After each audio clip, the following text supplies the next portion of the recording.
Good afternoon. Welcome back or welcome to my channel for the first time. I'm going to see if I can do this right. This will be my review of Misery.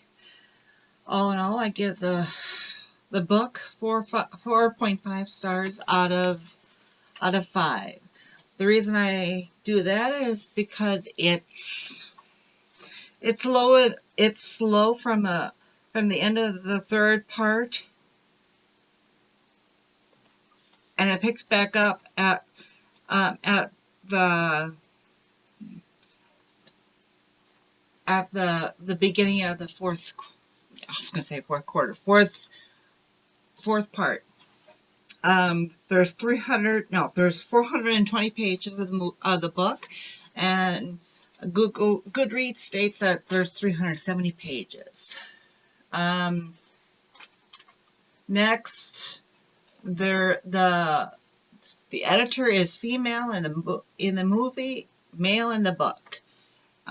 Three things that happen, big things that happen with Paul is that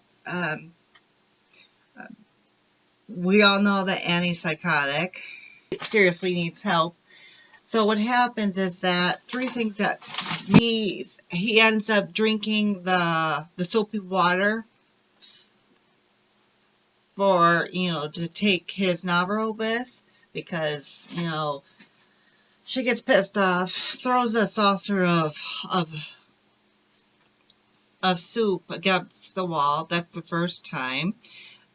He has to drink the soapy water to rinse down the Navarro. The second time, she comes back into his room because she finds out that he's running about in the house while she's gone. So what she does is she hacks off of his left foot, and she's held with a stump, taking over to like the dresser or something. And in the book, she hobbles both of his ankles. And last but not least, the other thing that happens in the movie that does not happen happens in the book that doesn't happen in the movie is she saws off his thumb. His left thumb. Oh, you don't need that, Polly. You don't need that at all to write my story. No, you don't need that at all. The two extra things that happen in the book that doesn't happen in the movie. The typewriter loses its T. It's T. I don't know if you can see this, but I don't know if I'll be able to edit it. But and E. Like the letter E and the letter T. It already had the letter N missing. So that's what the major things happen. The major differences with visitors is that Buster, the police officer, comes to see Miss Annie Wilkes to see, how things are going. And in the book, there's an officer coming in to check up on things, to see, if she's heard from him. Then the next time someone comes is a reporter, and he comes out off her house and, get out of my property, get off my property, or I'll kill you. Psycho Annie to the rescue. So the last part of it is that the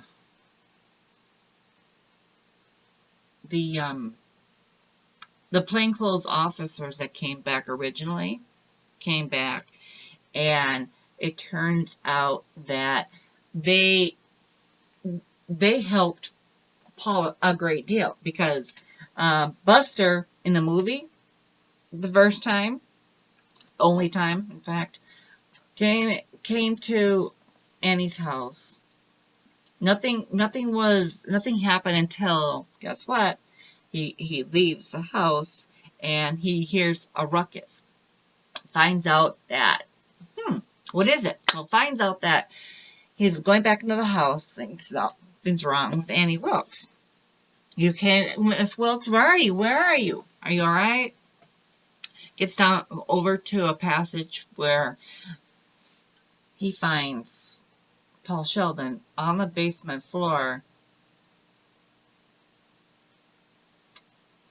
and says, "Mr. Sheldon, are you all right? Is that you?" Bang, bang, two shots or one shot from Miss Wilkes behind him.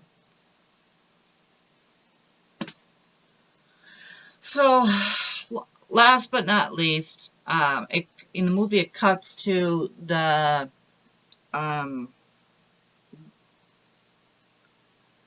it, it cuts to him finishing the book and then basically killing Annie Wilkes, and then that cuts to being in the diner or the restaurant for lunch with his editor, which is female. In the book, they're male. So in the meantime, in the book version of it, he was upstairs. He never went down. Did he go downstairs? I'm trying to remember. I think he went downstairs. Yeah, I think basically that's what they call it, the cellar, where the rats and everything is.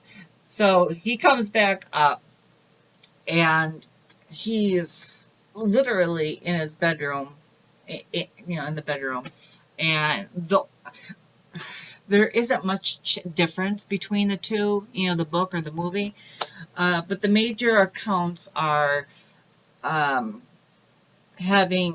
being hobbled on both feet versus being axed on your left, having to drink soapy scubbing water to take your pills, and the piece de resistance happens to be sawing off your left thumb. So that is what I have for Misery. I was between between reading. Oh, my Thrill Club came in the mail yesterday. After I mentioned to you all about not getting it last Friday. Oh my gosh! I put a little skit on there, a little title saying that I communicated with them. Well, anyhow, they got back to me that night, Saturday night, was it? Yeah, Saturday night, and I received word on that regarding the books that I would get my books. They'd be sending them out on Monday. Terrific. So the two books that I got, I don't remember the other one. Hold on, I'll see if I can find it. Oh, that was a workout. I had to walk all the way into the kitchen and into the living room to get the two books. Well, anyhow, how my Thrill Club works is that they give you a combination, if that's what you want, or they give you a selection of either Miller, thinking of a drink now, thriller, horror, or mystery. Okay? And with that being said, I want, a combination. I'm for it, right? So anyhow, the books that I got were Ararat.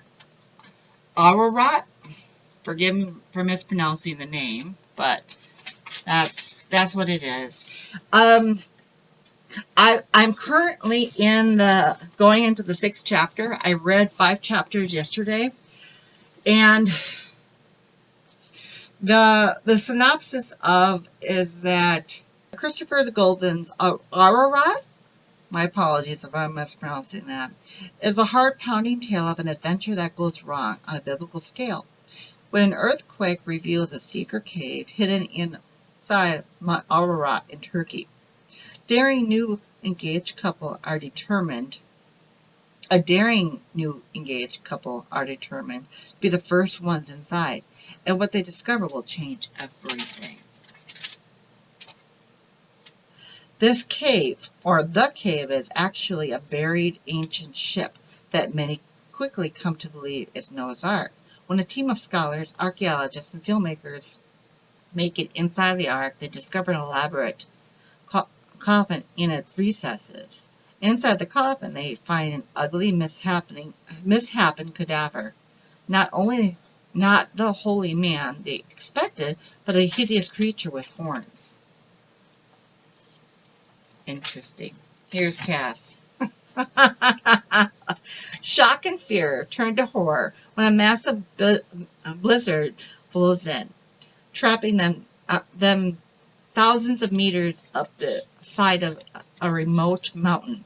All they can do is pray for safety, but something wicked is listening to their prayers and wants to answer. I didn't read that synopsis to begin with when I started to read yesterday, but I will tell you one thing. When I saw the cover of this book, I dropped everything I was reading. What I was reading was I can't even think. Written in the Stars. It's more of a, what do you call it, a very light read. And from my understanding so far, Darcy or Darla or whatever, it starts with a D. Anyhow, I think she's a bitch. She's the hoity-toity bitch. So of course, she's Brendan's sister. And Elle, she is so sweet and nice. God, I mean, if you're a bitch, why are you being a bitch? Of course, who knows? You can only understand why a bitch is being a bitch to somebody else. I mean, it's like, because I'm all that, right? Whatever. Anyway, so I dropped reading that to read this. And now, I'm kind of reading The Winter People also. Like, why are we reading so many books at a time, right? And the other book I got from my thrill club yesterday was that one. That one. Last Looks. By Howard Michael Gould. So, I don't know if I would even like the book, but according to the front cover, it's a razor-sharp, exquisitely paced, madly fun debut thriller. Thriller. That's probably another reason why I asked my thrill club to send me an ebook for horror. Hold on. So, yeah. They sent me 2 thriller books. It's like, it's fine. Here's The Winter People. I'm in the second chapter. I'm guessing the second chapter. It's called Gertie. It's cute so far. Cute.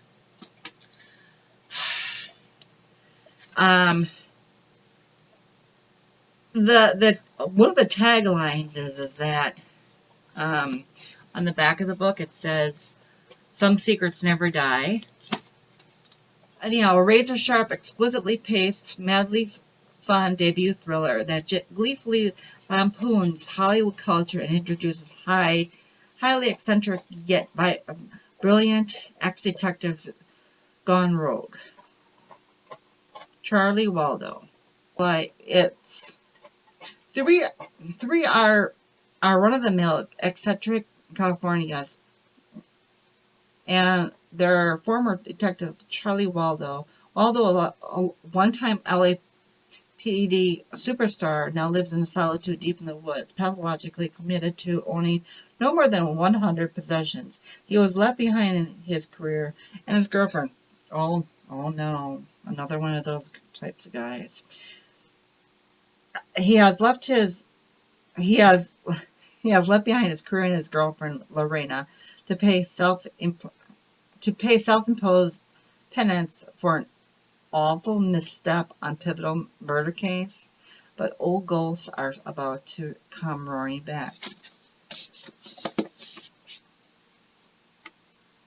I'm going to make a prediction about this book. I'm going to make a really big prediction about this book right now. I'm going to give it 2 stars right now. 2 stars out of 5. This one, since I'm reading already, I'm already giving it a 3 stars out of 5. Because it's not slow, but it's not fast. And at the same time, I like the guy. What's his name? I forget what the guy's name is. The guy I really like. To me, it reminds me of the guy that basically, that is Christopher Golden. He's a girthy kind of a man. He's got a nice goatee going on and all that stuff. And, he has a fiance that, they want to get married, but at the same time, it's like, oh, no, we got time. You don't say it, but it's like, you gotta love those kinds of people that are like, I want to, but I don't want to right now. I want to, but I don't want to. I just, oh, but then again, I'm old. So, but these books, they will probably be a 2.5 out of a 5, depending upon the outcome of the. That's what I have for you now. I appreciate you guys listening and tuning in. If you have any questions, by all means, ask them at the bottom of the for the comments. I usually try to put together at least 1 video a week. And trust me, I have literally tried to piece together clips from the week. That failed miserably. This is my 2nd attempt. It really is. So, happy Sunday, because that's what it is. Happy Sunday. And I will continue reading my books and reviewing what my books are. Bye, all. Love ya.